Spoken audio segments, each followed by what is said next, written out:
सासू माँ बदल गई। कहानी उस घर की है जहाँ बहू और बेटी को एक माना जाता था, लेकिन फिर। अरे शिखा बेटा, तू रसोई में क्यों घुसी रहती है? जा, रोटी मैं बना लूंगी। नहीं नहीं माँ जी, आप बैठिए, बस सारा खाना बन ही गया है। श्वेता को बोल देती हूँ, वो खाना लगा देगी सबका। सॉरी भाभी, मेरे पास वक्त नहीं है। माँ, मुझे पैसे देना, पार्लर जाना है। हाँ हाँ चली जाना, भाभी को भी ले जाना। वो भी जाने को बोल रही थी पार्लर, पर पहले ना मदद कर दे उसके खाना लगाने में। देख माँ, वो बहू है, उसे बहू रहने देना। इतना सर पर मत चढ़ा भाभी को। श्वेता, ज्यादा मत बोला कर। बहू और बेटी में कोई फर्क नहीं होता है। जा जाकर काम कर। ननद को माँ का भाभी से इस तरह प्यार करना बिल्कुल अच्छा नहीं लगता। वो बार बार किसी न किसी तरह माँ को भाभी के खिलाफ भड़काती रहती, लेकिन कोई फायदा ना होता। एक रोज, अरे बेटे किशन, जा बहू को कहीं घुमा कर ला। सारा दिन घर में काम करती रहती है। हाँ हाँ माँ, हम लोग जा रहे हैं ना गोवा। अच्छा जी, भाभी ने तो हमें बताया भी नहीं। वैसे तो सारी पंचायत करती है, ये गोवा वाली बात क्यों छुपा गई हमसे? अरे क्योंकि उसे खुद नहीं पता था बहन। मुझे टिकट सस्ती मिल रही थी तो मैंने बुक कर दिया। हाँ शिखा, पैकिंग कर ले, संडे हम जा रहे हैं गोवा। दोपहर में शिखा पैकिंग कर रही थी कि सास आ जाती है। ये क्या बहू, साड़ियाँ? अरे गोवा जा रही है घूमने या फिर शादी में मायके हैं? माँ जी, ऐसा कुछ है ही नहीं, समझ में नहीं आ रहा क्या रखूं कपड़े में। अरे तेरी और श्वेता की साइज तो एक ही है, उसके कुछ मॉडर्न कपड़े ले ले, आकर लौटा देना। हाँ माँ जी, ये ठीक रहेगा। शिखा श्वेता के पास जाती है और उससे कपड़े मांगती है। ना जी ना, मैं अपने कपड़े ना दूं, वैसे भी फैल जाएंगे मेरे कपड़े, बहुत महंगे वाले हैं। शिखा मुंह लटकाकर कमरे में आ जाती है तो सास कहती है, चल तैयार हो जा, तुझे मैं शॉपिंग करा कर लाती हूँ गोवा की। बस फिर क्या था, सास बहू निकल जाते हैं मार्केट और एक से बढ़कर एक ड्रेस खरीद कर घर आते हैं। पहले बता देती कि नए कपड़े दिलाने वाली है भाभी को, तो मैं अपने ही दे देती ना भाभी को, मुझे दिला देती नए कपड़े। देख श्वेता, परिवार का मतलब सबके साथ रहना होता है, ना कि सिर्फ अपना सोचना। वैसे भी तुझे अच्छे संस्कार सीखने चाहिए। और रही बात कपड़ों की, तो शिखा, आज से घर पर भी तू मॉडर्न कपड़े ही पहनेगी। कोई जरूरत नहीं है ये साड़ी वाड़ी लपेटने की। अब क्या था, घर पर श्वेता और शिखा एक जैसे रहते।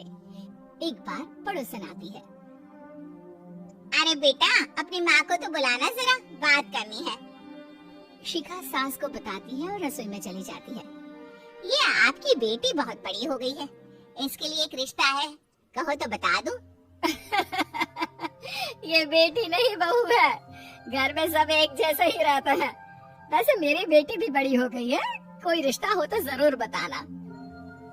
पड़ोसन रिश्ता लेकर उन लोगों के घर आती है। तब श्वेता की होने वाली सास कहती है, तो ये घर है, कितने मंजिल का है? और ये बहू ने आपकी क्या पहन रखा है, जीन्स टॉप?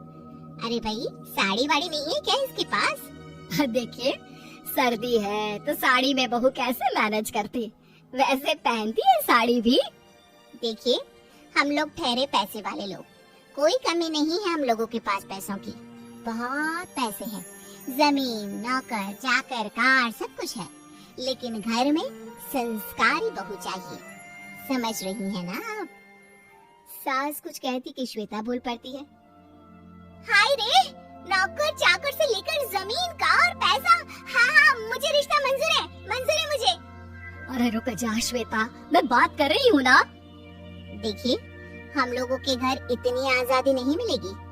अरे हाँ कर देना माँ, हाँ कर दे जल्दी से। सास क्या करती, बेटी की शादी ऐसे घर में कर देती है जहाँ ना उनके विचार मिलते हैं और ना ही आचार। शादी के बाद एक रोज फोन पर, श्वेता बेटा, एक बार घर आ जा, बहुत दिल करता है तुझे देखने का। माँ, वो घर पर बहुत काम होता है, कैसे आऊँ?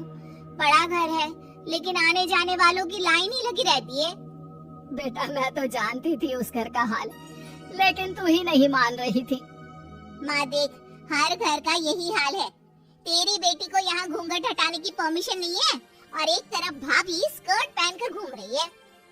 बेटा मुझे क्या पता था कि मेरी बेटी को ससुराल के नाम पर पिंजरा मिल जाएगा। अच्छा माँ, फोन रखती हूँ, सास को गर्मा गर्म रोटी खिलानी है। तुम लोगों की तरह नहीं कि एक रोटी बनाओ, एक सब्जी बनाओ, फिर सारा दिन फ्री होकर घूमो। सास फोन तो रख देती है, लेकिन सोच में पड़ जाती है कि एक तरफ बेटी जिसे कोई आजादी नहीं, वहीं दूसरी तरफ बहू जिसे देखकर लगता ही नहीं कि उसकी शादी भी हुई है। अगले रोज। शिखा, अरे ओ शिखा। हाँ माँ, क्या हुआ? कुछ चाहिए आपको? मैं जिम जा रही थी। जिम के कपड़ों में बहू को देखकर सास को घूंघट में अपनी बेटी का ख्याल आता है। देख बहू, घर में बहू की तरह रहा कर। इतने टाइट कपड़े पहनकर जिम जाना पसंद नहीं मुझे। जा जाकर रोटी बना। रोटी? माँ अभी तो शाम के 6 बजे हैं, इस वक्त रोटी? अब क्या मेरे खाने पीने पर भी पहरा है? अरे जब मर्जी तब मैं अपने घर में खा भी नहीं सकती क्या? बहू को अजीब लगता है। वो समझ नहीं पाती कि जो सास कल तक इतनी सपोर्टिव थी, उन्हें अचानक से क्या हो गया।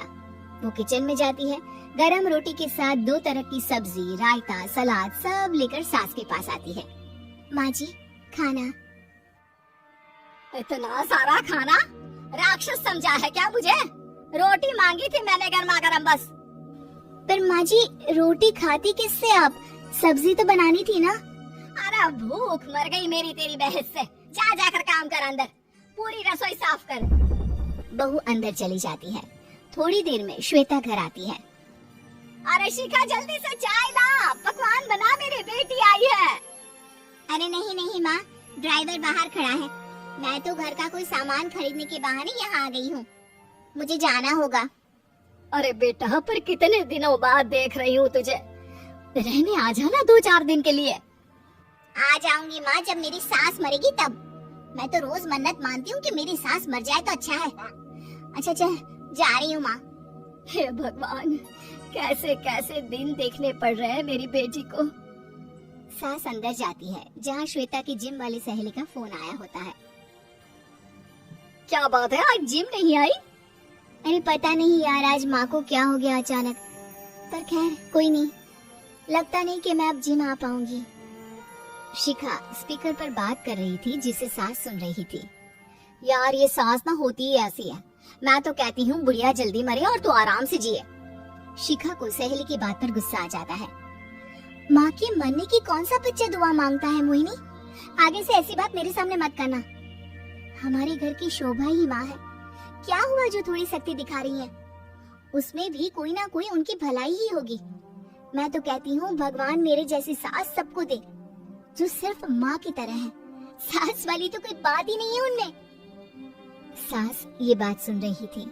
उनकी आंख में आंसू आ जाते हैं कि क्यों वो बेटी की किस्मत में बहू को भी भागीदार बना रही थी। शिखा, अरे ओ शिखा, क्या हो गया? जिम नहीं जाना क्या?